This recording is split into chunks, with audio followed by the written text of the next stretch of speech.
Imagine that you bought something like an oven, like a really cool oven at the time that you can use. It has all the cool features and stuff like this. But let's say several years pass and the company no longer produces or supports repairs for this oven, and suddenly the oven becomes absolutely and completely inoperable. You would be angry and you would want to know why you have paid so much money for said oven that you should be able to use until it completely breaks down, and you should be able to either repair or just maintain on your own and use it freely. That won't make any sense whatsoever, right? Well, apparently for Ubisoft something similar does make sense.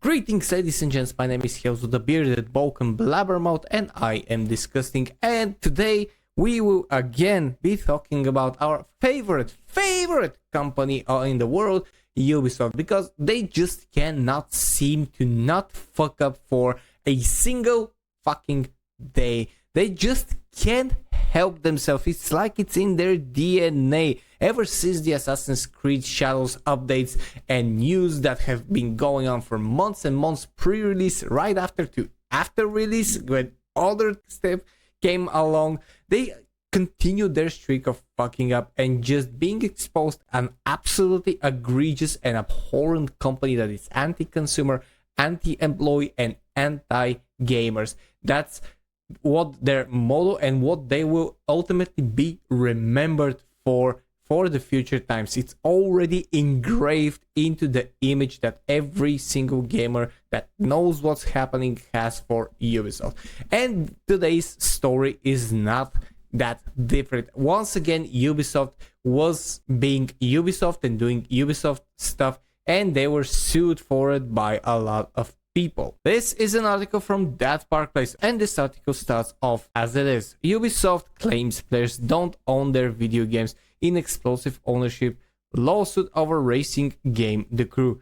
As you remember, there was similar news before. If you remember, Ubisoft have done something like this before, and they have had statements about this before. In a previous article from January 16 in 2024 from IGN, of all places, Ubisoft exec says gamers need to get comfortable not owning their games for subscriptions to take off. Yeah, we've had that, we have played that game, there have been a lot of commentaries and a lot of controversies. To this day, this absolute idiotic statement has been used in a lot of people's videos and people's commentaries about such stuff.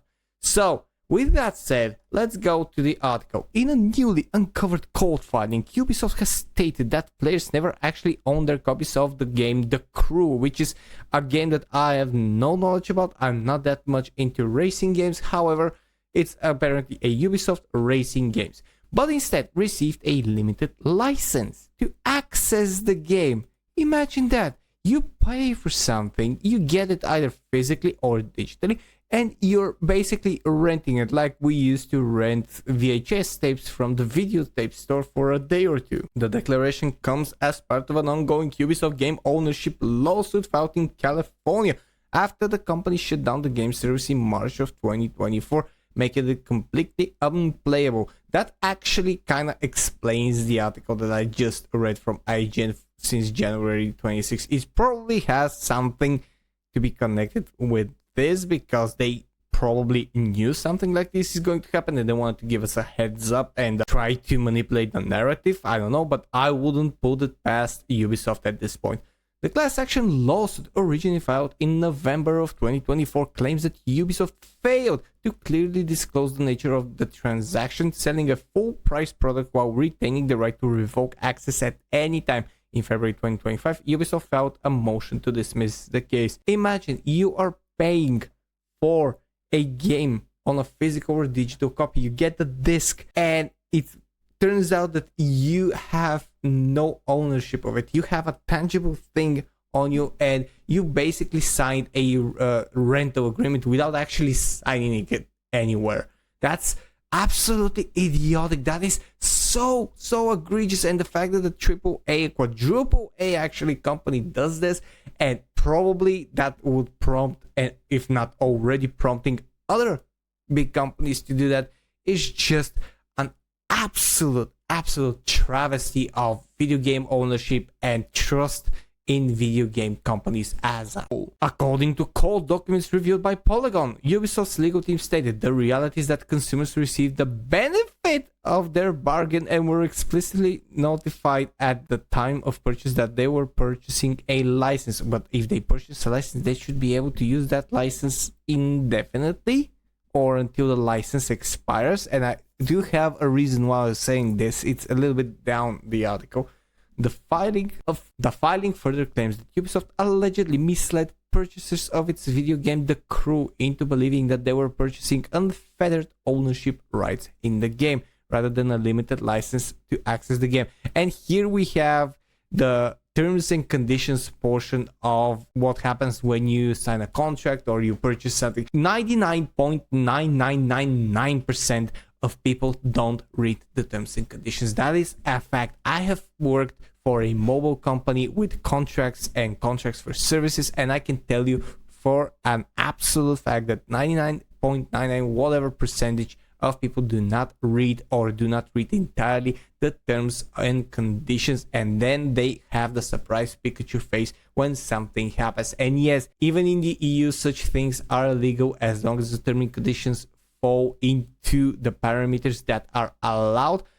And afterwards it is up to the consumer to uphold their rights and to know what they are signing up for. That's a huge reason for a lot of fraudulent or would-be fraudulent cases that are not actually illegal, but they are very much so in bad faith. Ubisoft also argued that no actual harm occurred, dismissing the plaintiff's claims of false advertising and unfair competition by stating there was no cognizable injury. Well, there actually was, because you had a lot of people buy your game or purchase the license in this case that thought that they could be playing the game through the lifetime. And yeah, you can argue that not a lot of people are going to play for years to come, but the possibility to play the games for however long you like is the thing that we want to build a backlog from and to build our collection. I still play games that I've purchased or I have gotten in 2006, 7, 8, and I still sometimes play them because I know that I own them, and that's what video game ownership is. You get the game and it is supposed to be yours. It's not supposed to be rented. When The Crew launched in 2014, it was marketed and sold like any standard video game, priced at $59.99 US in both physical and digital formats. Here it is, the physical format. However, the game required a persistent internet connection to function, even for single-player content. When Ubisoft ended support and shut down the servers, the game became completely inaccessible. And that's the loophole that they were striving for. When you don't have support to the servers, you don't have access to the game. That's why they need this internet connection, which is another idiotic thing, because needing an internet connection for single-player games should not be a thing. It should not exist.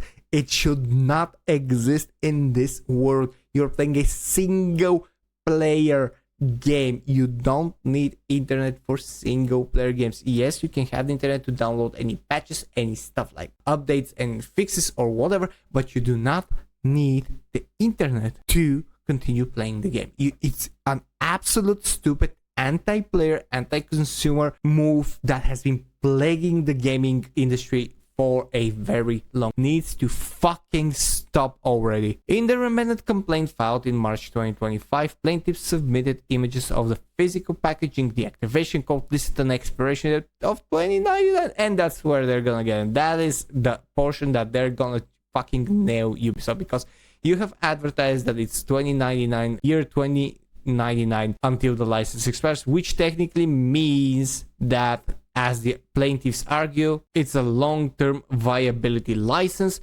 and it should last until that year. So that's the fault of Ubisoft. And in addition, we have something else, something that I watched 8-Bit Eric explain, and it's written here. A new claim introduced in the amended filing concerns in-game currency. The plaintiffs argue that purchases of currency within the crew fall under California's gift certificate laws, which prohibit expiration. Because the game was made unplayable, any remaining currency effectively expired, prompting an additional legal complaint on that. They're fucking nailing them. They are nailing them. Absolutely going to bury Ubisoft in that lawsuit. And Ubisoft have a lot more problems in addition to this to worry about. So this is just another nail in their huge coffin that they have built, they have polished, they have refurbished, and they have presented themselves, and they're gonna lie in it on their own, and they're gonna bury themselves, and that is already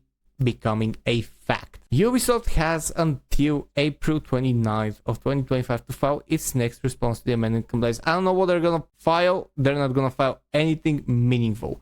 Meanwhile, some players have managed to revive the crew through unofficial means. A group of modders has recreated the necessary server-side infrastructure, allowing limited functionality despite the official shutdown. It has not commented publicly beyond the filing itself. As debates over digital ownership and consumers' rights continue, the outcome of this lawsuit may have a lasting impact on how companies handle server-dependent titles and how consumers understand what they're really paying for. If this lawsuit ends up with Ubisoft losing, this will be a pivotal moment, because it will show that consumers do have a lot of rights and do have a lot of voice, and there will be a lot more suits to follow against all other companies that require persistent internet connection for single player, that don't actually let you own your games, and there will be a lot more people being more actively angry. The Great Awakening, that's what I want to call it. The Great Awakening of people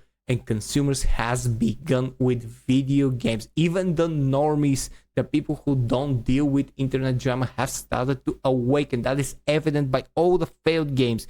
If Assassin's Creed Shadows was released even a year ago, its numbers would have been much greater than there now, even if all the controversy was let into the light at the time.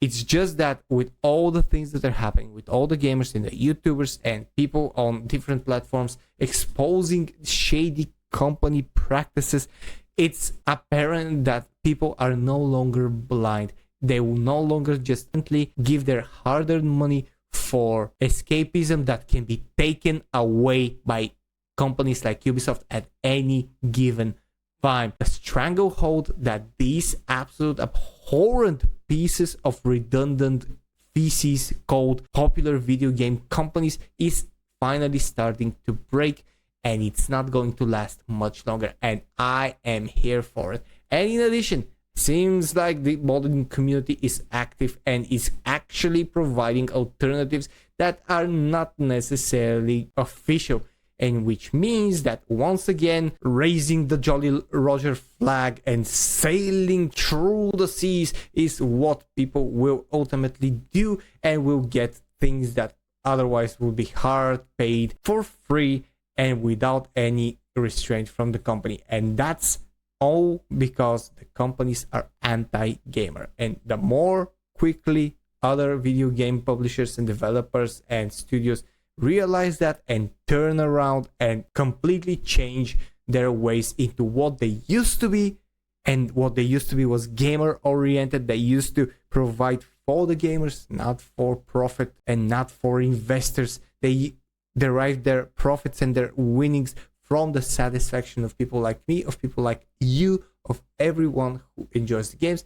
Once they do that again, that is when they will be saved. Up until then, they will just continue to sink. Each and every studio will slowly but surely go down, and it will make way for the small developers that are gamer oriented. So that is their choice. It is your choice, gaming companies. You can do the right thing, or you can go down Ubisoft's path and suffer the same consequence. That is your prerogative. That is your decision. We will be here when you're gone. We will continue to play good games. We will continue to play our backlog of games. we will raise the Jolly Roger flags when needed, and we will not have any issues whatsoever because we will endure, but you will not be getting our money that you so desperately need to go on. And that is the fight that we fight, and the fight, my dear friends, is good. Thank you very much for watching this video if you did so until now. If you enjoyed my content, click the like and subscribe buttons, and also click the join button to join the DiscussThing Guild. Each membership helps me immensely into my journey to becoming a full-time content creator, and it also helps homeless animals and animals in shelters. One more way you can help that last part is to visit my Patreon link in the description below. All 100% of the proceeds go for that cause to help feed and take care of the homeless fluffs and those in shelters. Thank you very much for watching. My name is Helzo. This was DiscussThing, and I'll see you guys in the next video. Cheers and stay fresh.